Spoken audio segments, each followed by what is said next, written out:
Have you ever wanted to get involved in real estate development, but didn't know where to begin? Do you think real estate development is only for the large hedge funds or major corporations, the big guys? Or have you done some development in the past and are looking to scale up? If you answered yes to any of these questions, then this podcast is for you. Welcome to the W.I.R.E.D Wealth and Real Estate Development Podcast. I am your host, Nick Smith. Get ready to have your mind blown and rewired as we discuss all aspects of creating wealth and real estate development.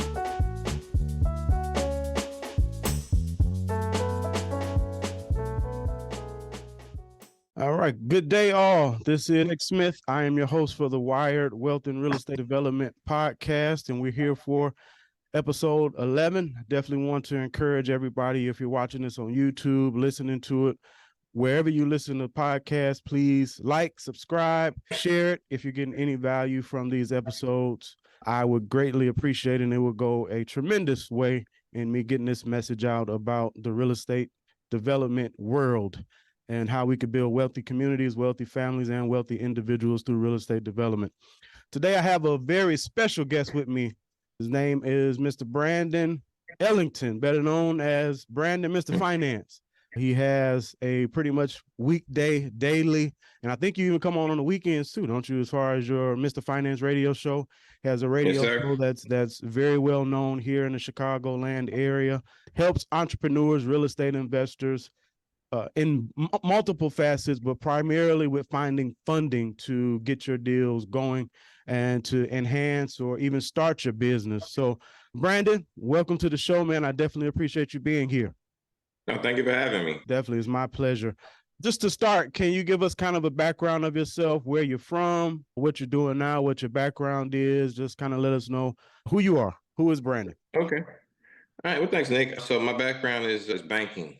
I've never actually worked for a bank. I started as a loan originator, later to become a mortgage banker because I didn't want to just be, I wanted to give myself more allowances that a broker doesn't have, so kind of a dinosaur in this industry. When I started back in the late 90s, a lot of things were not required. They graduated to licensure. Individual corporations always needed it, but I became a mortgage banker, did that for 12 years, then went and got commercial licenses and other development licenses to be able to kind of further my cause. Been in radio for about 16 years. I took a 2-year break, but about 16 years I have on the station. So I ran commercials while I took that break. But I loved it. I teach about finance. My whole life is finance, so essentially I show people how they can graduate from working a job to, I'm not going to say working for themselves, but giving themselves a platform of freedom through their credit or through whatever their particular makeup is, and then creating a vehicle that can allow them to keep using the bank's money to build the fortune that they want to build or get on the path to do it, in hopes that they can do it themselves or pass the torch to get their family engaged to start, to keep that thing going to eventually get where they want to be. So I like freedom tools, never really worked for anyone. I've always been the person to own what I operate. And I watched my mother create something for I'll just say one of the biggest companies in the world that, they're a monopoly in many capacities, but I watched them expel her, for what they call the buyout. I never wanted to deal with that, 21 years of service, and then they're still making billions of trillions of dollars across the globe off of what she created just because she loved to draw. So their particular logo and makeup, I just saw what happened. It's like working for someone is not going to be a thing of it's not going to be something that I do, but she started a business, print shop. And I grabbed the torch with that, more or less selling 20 cars in a sandwich bag for $1 in high school. I ran grass cutting crews and lawn crews and snow crews, and I would give my friends the lion's share of the money. And we could all go to the mall and get candy and shoes or whatever we wanted to do when I was younger. So I kept that premise in business about how to give away money, and not exhaust all of our time doing it. But then I later learned as I got older about credit and banking. And as I developed those licenses, I saw how much money could be made and how much free time I had. Meanwhile, my friends are working 40, 50 hours a week, 60 hours a week to just get by, and they're paying a lot of taxes, and I'm getting a lot of tax breaks. And it took me probably 2 decades to get a lot of my friends or the pandemic to actually look at, okay, maybe I need to start a business and do something that will cover me. And sometimes I think that we're forced into situations. And so I don't want to give, a long drawn out story, but that's my background is banking, but I have a passion for helping the people and giving them outlets that put them in a better position, to where they can own their time and no longer sell it. So in my family, at least in me, my mom, we say this, that God can do anything suddenly, but my thing is your future is for sale. And no one is exempt to that, not even me, because you have bills that are coming, you have things that must be paid, you have a food bill that you can never pay off, or health things that you can never pay off, or sanitary things. So you need money to pay for them. So either you're going to buy your future or an employer will. And I never wanted to feel like I didn't control my time. Not that I'm a control freak, but in many capacities, I like my freedom and I like doing it my way and showing others how to do it their way. So that's my background, in short. Man, that's great. That's awesome. I heard you mention your mother multiple times in that Yes. story, from her kind of departure from the corporate environment to Yes. entrepreneurship. What kind of life lessons, or what would be some of the big takeaways that you got from seeing that struggle and seeing that transition firsthand? You know what? My mother has a big heart, and she made some good decisions in real estate. Mm-hmm. And Was she an investor? She wasn't an investor. She came from the Carlton Sheets Gotcha. age. So I'm kind of telling my age a little bit, but yeah, that worked well for a while. But there were many things that weren't taught on the surface. You buy these kids these courses, they tell you one part of it, or one side of it, and there's more to it. Just like when I have people that want to get into the fix and flip world, there's much more than just buying a house and putting some money in it, presuming that you're going to get that certain dollar amount. Real estate can be tricky. So I watched what went well for her and what didn't go well for her. So my mom has the biggest heart. Not that I don't, I have a big heart too, but I'm okay with saying no. So yeah, I think that in the business side of my family, I'm kind of the business head. It's nothing personal for me. I just like to do business like business, and then move on. So it taught me a lot about how people operate when money's involved. Because even family can get a little funny when they think you got some money and try to put their hands in it or send somebody that won't do well. So that was very alarming for me, because we experienced family woes where we, expelled, tens of thousands, 20, 30,000 here and there, and it didn't fare over well. So it gave me a lot of insight about how I deal with contractors today. So I know I don't work well with every contractor because I do line item pay. I'm not giving you 30% or 50% down for work you haven't done. I'm just not going to do it. So I hire individual subs versus a GC. So now I know that the person that's doing the work is the person that does the work. I save a few bucks, I build a relationship, but now I have a bond with someone. I can say, hey, I can give you 25 jobs a year that will be nice, even if it's just 5 or 10,000 a job, that's an extra, 125 to 250 grand a year, minus a few expenses. So that's kind of been my pitch. I'm a relationship junkie. So for me, I would say it shaped me for what not to do, what to look for, and do I make mistakes? Have I made mistakes? Absolutely. But I make very few. Yeah. Right. No, I think learning what not to do almost just as or more important than learning what to do. Yeah. And I think a lot of us in that, you're a few years ahead of me a little bit in age bracket, but our parents might be kind of in that same generation. I think there's a lot of things they look back on and see different decisions that they could have made, that generation before us, financially and just life in general. But life was different. Life was different in their generation, various things like that. So I think we can get those lessons from all of those that have went before us, what not to do, and it's just as invaluable.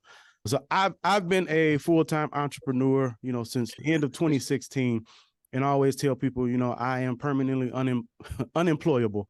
I enjoy, being an entrepreneur and eating what you kill. I enjoy that. Why do you think in our society today, so many people feel somewhat trapped in that 9 to 5?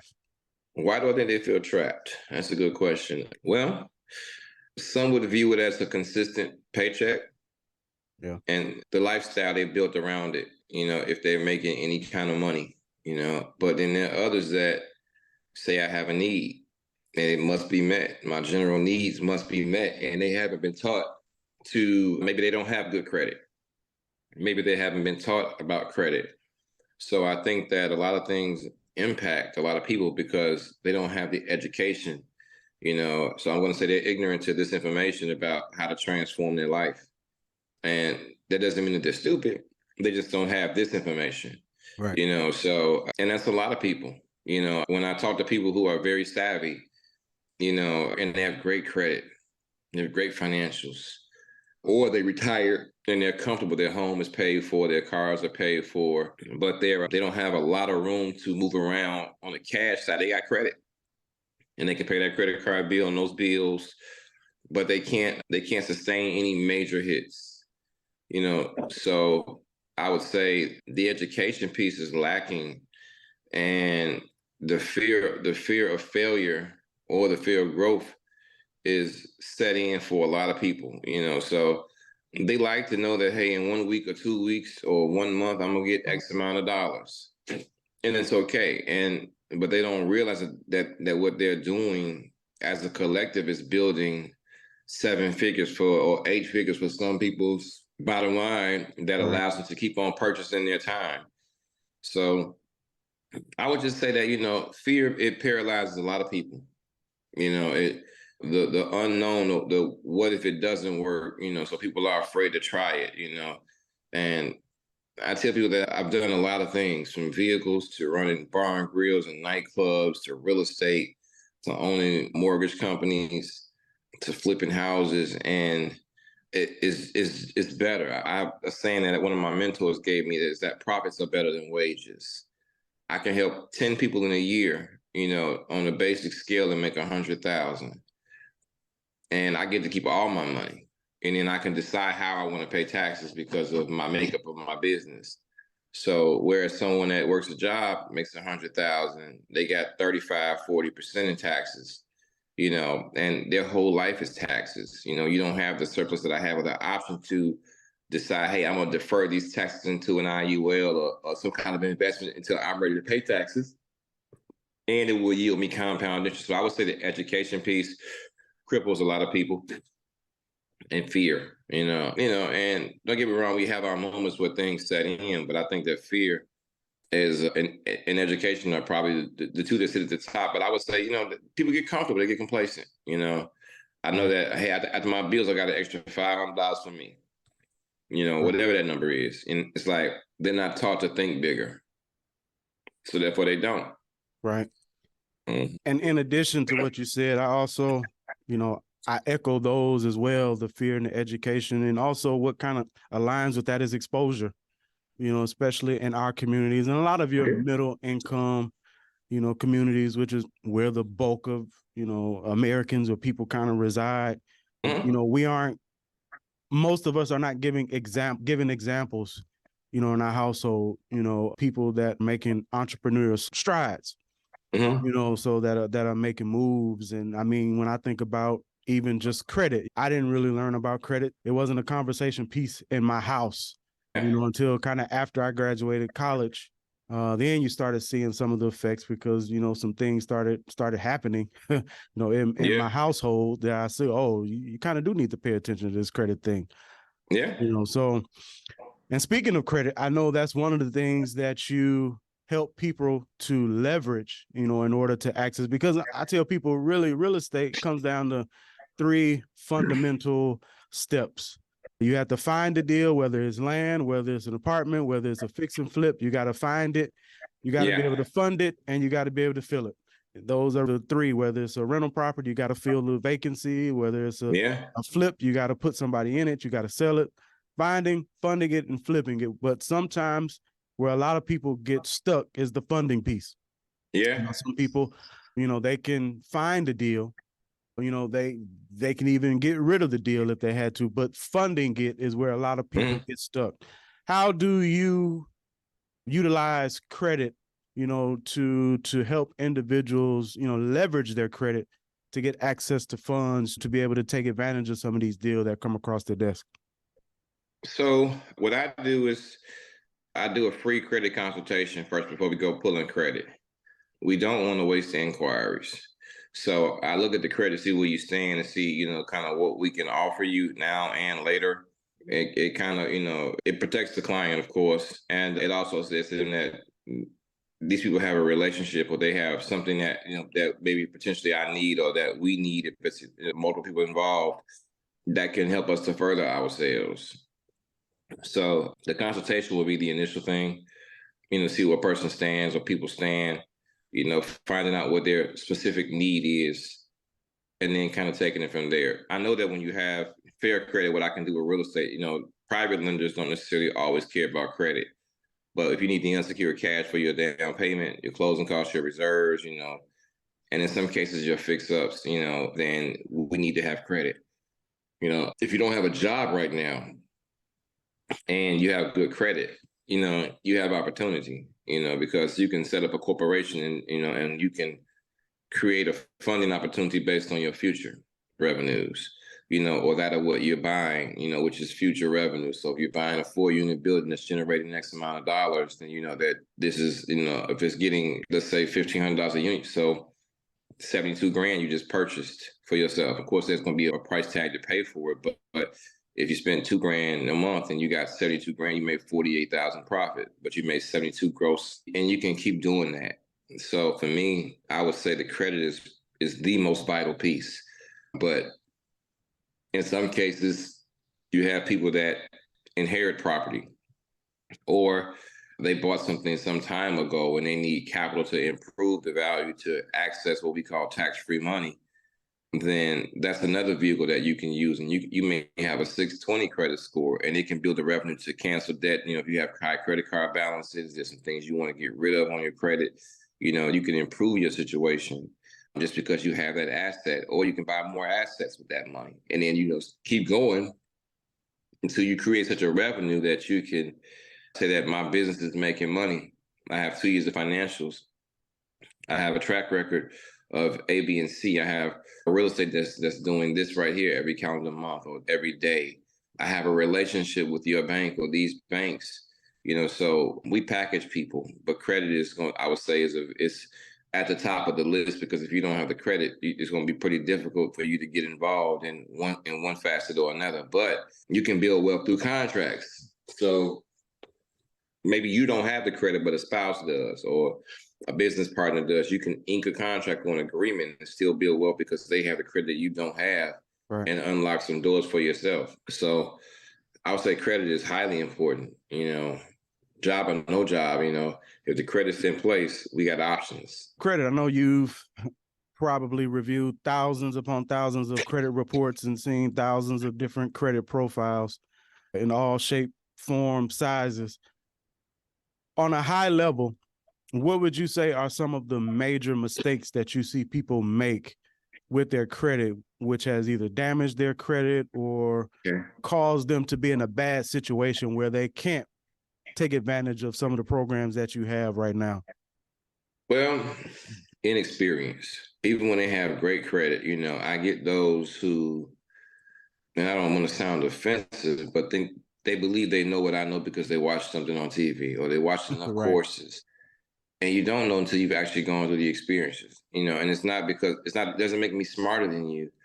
I just have experience in these fields, and I'm prepared for, the unknown, because in real estate, you can do some work on a property and have a change work order instantly. You can deal with a contractor that, can put you in, financial straits or in a bad situation because you didn't know how to pay them or, what to look for. They can overcharge you if you don't know.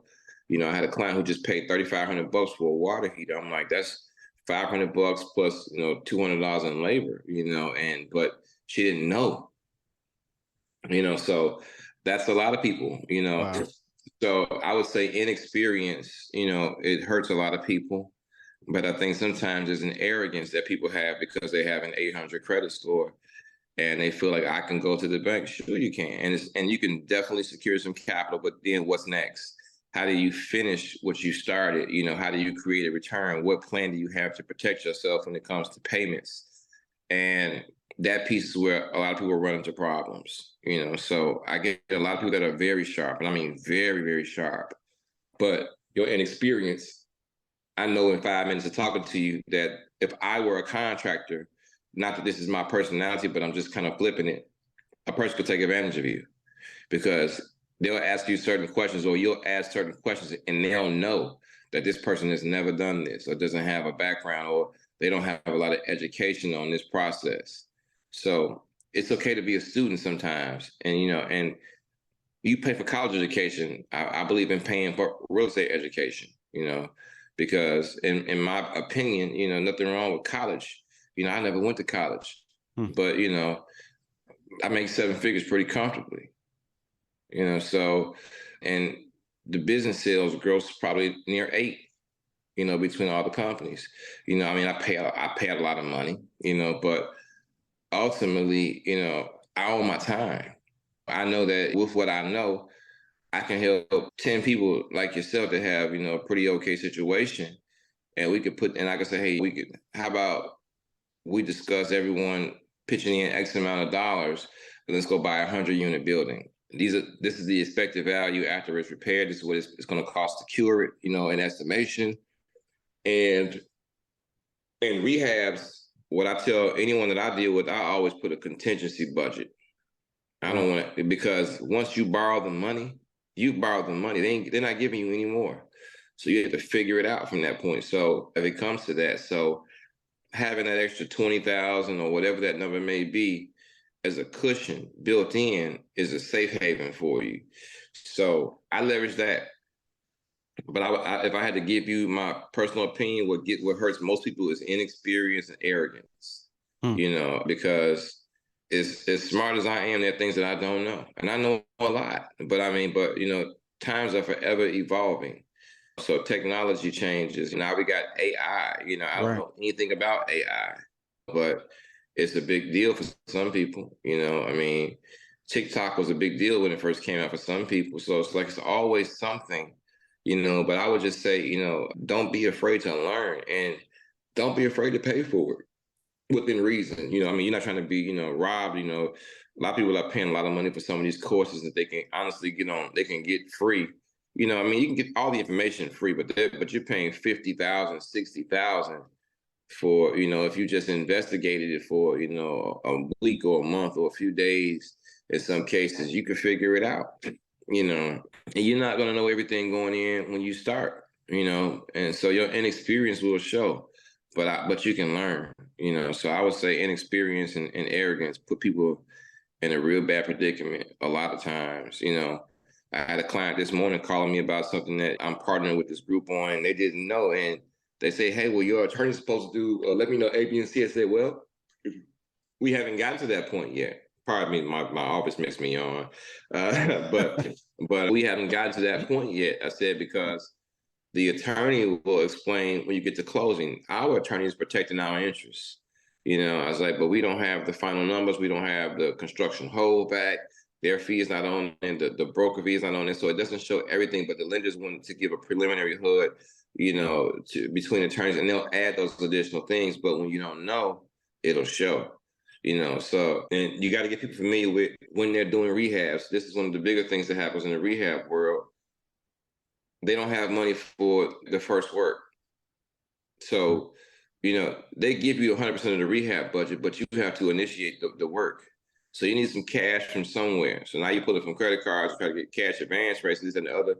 You're putting yourself in taxing situations. And if you knew going in, you could protect yourself. Well, I would have got more money if possible to do what it is I needed to do to kind of go from there. So inexperience and arrogance, I would say, because that it just happens that way. Gotcha. No, those two things really are detrimental to life, period. Yeah. Inexperience and arrogance, not just in the financial realm. Here This is wealth and real estate development. So, one of the major topics is actually development, whether it's ground up or, because development is not just ground up. I mean, development is, you can take a piece of commercial property or even residential property that's dilapidated, that's distressed, and get that and do the rehab. But just on the ground up piece, I see a lot of people have ground up new construction desires and, aspirations, but they seem to kind of, that word you mentioned earlier, fear. They get fearful when you start talking about new construction because it's an unknown world for so many people, and development does have a good amount of upfront costs. I mean, you need to be able to, first of all, acquire the land if you're doing ground up, and you have to be able to do prints and architectural drawings and engineering reports and all of that. And that's before one shovel, even hits the ground. Yeah. How are, the programs and the things that you offer, how can they couple with somebody, that has actual ground up development desires and want to do some things? Maybe they own some property already. Maybe they're looking at some property as far as land is concerned, but how are your programs or the products that you offer, how are they geared to help people like that? So when it comes to ground up, you need a developer who has experience, right? Or someone that has a portfolio or a background and a serious one in rehabbing, adding dormers, half dormers. They look for someone who has, because that requires a little more hands-on than someone that has the know-how. And fixing properties, and they need sturdy credit too. I mean, most of my lenders who will give you that kind of money are looking for you to be north of 780 or over 800. I've got a few that will take you, a little like 750, but most of mine that will deal in the new development world, they're looking for a really solid individual or individuals, who have some sort of history with doing this kind of work. Now, renovating properties, you can have no experience, and we could open the door for you. But the ground up part, I was telling one of my other clients the other day, I said, I can build the same $300,000 house for 130 brand new. Just need the lot. And it might be worth more than that, but where it's centralized, I said, but the costs are still the costs. Right. And no one's ever flushed the toilet, took a shower, eaten in the kitchen. This is all new. The house hasn't settled, so it didn't have any structural, settling that's going on right now. So, you don't see any cracks along the lines of the different rooms in the house or that kind of deal. So new construction can be good. We could do spec homes and subdivisions, but the experience is what's really required to get engaged with that. And then the credit, so that credit's a heavy piece, when it's all said and done. And, the after, what are your intended sales prices? Do you have pre-sales, that kind of deal? So it gets into, are we looking at condos? Are we looking at new construction homes? Are you doing townhomes? So there's a lot that goes into it. You got to secure water rights. Of course, you need plans and drawings, permits, and, you need all your people to be licensed with the proper insurances. Yeah, so, it could be costly on the front end. You might spend $10,000 on drawings, and you haven't done anything. And, depending on where the place is centralized, like, I've got clients that want to buy in Indiana out in Maryville right now, where the lots are 70,000 or 100,000, nothing there. So you got to consider that. Do you need financing for that, or are you paying cash for that? So you got to do your research. People don't research anything. They just think you can just jump right into it. But there goes that inexperience again, and you throwing out a lot of money for nothing, and it can be detrimental. It can harm you, financially, and potentially credit wise if you're not, careful. Right. No, for sure. Yeah. But the thing I heard, from your explanation, even if somebody does not have, the experience, may not even have the full credit where it needs to be, it's still not impossible. You just have to partner with somebody that does have those things. You can find the property, you can find the lot, might even be able to tie up the lot and partner, and partner with people that have the experience. A lot of people get to that funding piece and get stuck and just kind of give up, whereas the true kind of recipe of entrepreneurship, you're going to hit roadblocks, but you got to find ways through them and around them. And there are ways to it, and partnering is a big one. When partnering is truly, I mean, it's one of a lot of these major developments that we see happen. There's not one entity, that's doing it. I mean, there are multiple partners that are a part of it. So, it's just, but again, that goes back to mindset. A lot of people jump into the idea of wanting to do it, but is your mind prepared for the challenges, that's going to come up? Because they definitely are going to come up for sure. They will. No, I definitely appreciate that, because I do have a lot of people, that are interested, and a lack of finances should never be the reason, why you give up on a dream, because the money is out there. It is. The money is out there. It's about partnering with people. Why do you think so many people are leery of partnerships, or question partnerships? Because you do have to go into partnerships, with all four eyes. If you got two eyes and glasses, you got to go with them wide open. I do agree with that, but some people are there seems to be a big hesitation when it comes to partnerships. Why that? Because I know you're a big proponent of partnerships, in various aspects. Why do you think that is? Greed. And I say that respectfully. People, when money gets involved and real money gets involved, if they've never had real money, it can get expensive. But I would say the big thing is that greed. People that have never had $100,000 liquid in their hands, that now have $100,000 liquid in their hands all at one time. Or they share an account and they feel like, well, I did more than this person. I said more, or I brought this person to the table, but you had an equal contribution, financially. You just never know what goes into a person's mind, or what they get in their mind, or entitlement. So for me, I've built trust with people. My programs are a little different than the people that do what I do, what they're doing. Case in point, when a lot of people that come to me that have a similar makeup that I have say, hey, give me all the money and I'll invest it for you. Me, I say, hold all the money. And then I'll walk you through the process so you can learn it, and you can see where every dollar goes. So that way, that I'm never taking from you. I'm only elevating you. I do the different walkthroughs. So I think that for a lot of people, when they talk about partnerships, they feel like someone didn't do enough. Or the greed part, I feel like, I brought this to the table, or you got somebody saying that's in my shoes, that has all the connections, all the contacts, all the research, that gets greedy, and me, I don't. I like to continue this process and do it again. And then we do it again. And then we make collaborative efforts. And you look up and we've done 10 projects, and I made you $500,000, or $1 million, whatever that number is, but I've established people. So my plan going in is to establish someone, and that's always been my premise. So if I build you, and if I give you the pieces that you're missing, and then I show you how to access more even outside of me, then, you understand that I'm not afraid of you growing. I'm not afraid of you being financially successful. So I would say for a lot of people, greed sets in. Mm-hmm. They get really, really greedy, and that hinders them. Yeah.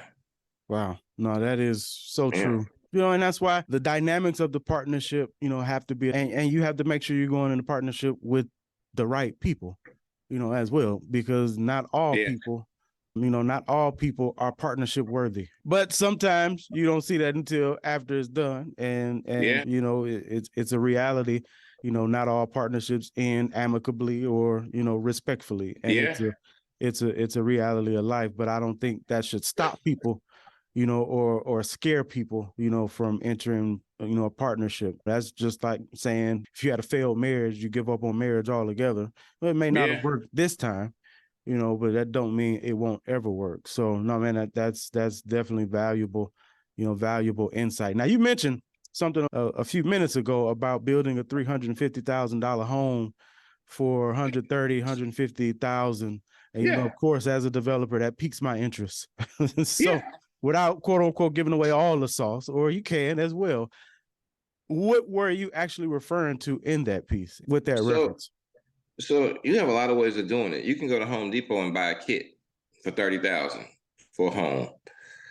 Of course, you need to have the crew and find out labor costs and all the intangibles. 1,500 square foot house, whatever, 2,000 square foot house, will cost you next to nothing. If the township will give you licensure, you can build a container home, Mm-hmm. for even a fraction of that, So, and that could be a 4,000 square foot home for 100 Right. and 130, 140,000, and depending on what kind of, how you put it together. I mean, you can do some beautiful places, that will create equity. So, it's a matter, I guess it's up for us. It depends on the individual, but if you just want to buy a kit, a frame house, whatever, or a brick house kit, you can buy that and you can build it, So I look at it's a little more expensive, on the out of pocket if you don't have experience going through a traditional bank. But we can get a person cash to buy non-traditional and build the house in cash. Mm-hmm. So, if it took 4 to 6 months to build or 6 months to build, we pay cash to do the entire project. So we got to secure the lot one. So we can find a cheap lot somewhere if we had to, hopefully in a decent neighborhood or middle class neighborhood, and you build a home. You get the approval of the township or the city, if you will, and then you go in and you make sure that your crew is ready to rock and roll, and you can build out. So I spent $100,000, $150,000 on a lot of my rehabs. I can build a house from the ground for that. And so it just depends, where it's centralized, how big of a house you're looking for, and then, how much you want to charge per square foot, to resell, or, or if you just got a price in your head, this house is X amount of square feet. I want to make this amount of money, So, and if the area calls for it, it definitely will, but then you can also get a higher value because it's new. So you just got to make it make sense. You can line up your own buyers, if you will, if you can get a couple people to do the very same thing that you're doing and then create comps. So there's a million ways to tap in. You just, but yeah, I mean, 130, 150 grand, you can build a house, man. It's crazy. For sure, a container home, you can you can easily build a 3,000 square foot container home with that price, maybe a little more, with a 2 or 3 car garage, and you can insulate them just as you would a brick house, and the drywall and all the water rights and plumbing, it has to be roughed in just the same, so yeah, so I would say that, depending on, but you could very comfortably get a 1,400, 1,500 square foot house built for, 130, 150,000, if not a higher square footage, and it'd be all new. So I do this, and I only learned that because I deal with some developers down in Indy that have built out they've built out several houses up and down blocks, and like, hey, I spent 200 grand on this house, but it's worth 5, Wow. in the market, so, so the spread is even bigger too, because it's new, and some people say, hey, I want to live in something that nobody's ever lived in. Right. Here you go. Right. And the surrounding community is decent. It's, a certain kind of class that some people are looking for, or 2-income household maybe looking for, school districts. So those are selling points close to shopping and things like that. So you got to leverage. Wow. And when you say a kit from Home Depot, Menards, Lowe's, or anything like that, of course, I know what you mean, but for the sake of those that are listening that may not know what you mean when you say you can buy a kit from what exactly are you referring to when you say a kit? Framing materials, to be able to actually build out the infrastructure, and sometimes some of those kits have plans. I've seen in some places, so you purchase some plans too and just have to get those plans approved, Right. So it's very, very interesting, or you can purchase some plans online at Amazon, or have you, Right. for a house with what you purchase materials for, to be able to build. It's very intriguing to me. I think I'll talk about that on the radio today. But yeah, it fascinates me. Like, I'll give you an example. The house across the street from me, I was very perturbed when they went from listing for $1 million to 525. It was an estate sale. The family just wanted some money. Right. And they knew they could get $500,000 fast, and they got 525 for it. So it took 30 to somebody paid cash. Now these people have exhausted, every bit of 300 grand putting in this house. I mean, it's or maybe 200, but it's really extreme. But I'm 2,000 square feet difference, so I said, well, if I add an extra 2,000 or 3,000 square feet to my house, I can get, because it's going on the market at $1.4 million. I'm just going to just put it to you like that. So my house will be larger, the same kind of details, basically 8,000 square feet, and I would create $1 million in equity for myself. So I would take that equity and leverage it and go buy more property. But, I've got enough land. If I wanted to build another house out back, I could, so, and create more value. So, these are things that you can do when you're a homeowner or when you live, or if you want to change your community, to be able to reassess your own value, so I spend time in a lot of space that just basically says that you got to go get it. But that's the component of what credit provides you. So even when you don't have proof of income, but your credit is where it needs to be, you give yourself option to do what it is you want to do, how you want to do it, so, but I have experience now. I'm not arrogant. I'm even as much as I have, I'm always learning, always reading. I was talking to a gentleman this morning. I said, man, I read a lot. You know what I mean? Like, I stay in books. I stay in prayer talking to God about my decision making, to make sure I'm doing things with the right heart, the right mindset, not just for myself, but for others. And yeah, it shapes me. So you got to have, you got to be rooted too. You got to be ready for the ups and downs. But I will say this: if you talk about new construction, look at the HUD ones on a lot of these HUD ones when a builder sells, and see, and you can see what they've invested. They got an end loan from a bank. It's much cheaper than a private lender, but the private lender will give you the access with less red tape, with no financials. You just got to have some experience, and you can get in the door with 10% down sometimes. And that's actually cheaper than a fixed and flip down payment if you got the experience. 5 or 10% down, a better interest rate. And it's a construction end loan that gives you, and with terms to extend if you need to go extended periods too, so less red tape, but without having to provide those other documents that a bank will most definitely want to see. Private lenders won't. Give me your track record. Give me, and let me see what you've done. And so I like new construction for that reason. I don't do a lot of new construction. I do a lot of rehabs, but from the aspect of profits, I would say that it's largely, it's much better in the profit realm than that of a traditional flip in most cases, unless you just caught a real good windfall. And that happens a lot too. Don't get it twisted. We find deals that sometimes, like, I talk about one of the deals that I bought it for $10,000, and the previous owner had paid $766,500 for. I had to put $100,000 in it, but to get a value of $800,000 for $100,000 is a no-brainer. So there are deals out there where you can do those things. You just gotta research them. Gotcha. Well, man, we're coming up on time, and like I said, I am going to be respectful of your time, and we're gonna get ready to wrap it up. But as we wrap it up, being with the experience that you have from being a real estate investor, entrepreneur, seeing it on the funding side, I'm just curious, what are some of the surprise hurdles, that you may have run into as an investor that you didn't expect going into being an investor? What are some things? Low bearing walls. Yeah, I mean, and then you need a good electrician and a good plumber and a good roofer, but you really have to watch those plumbers.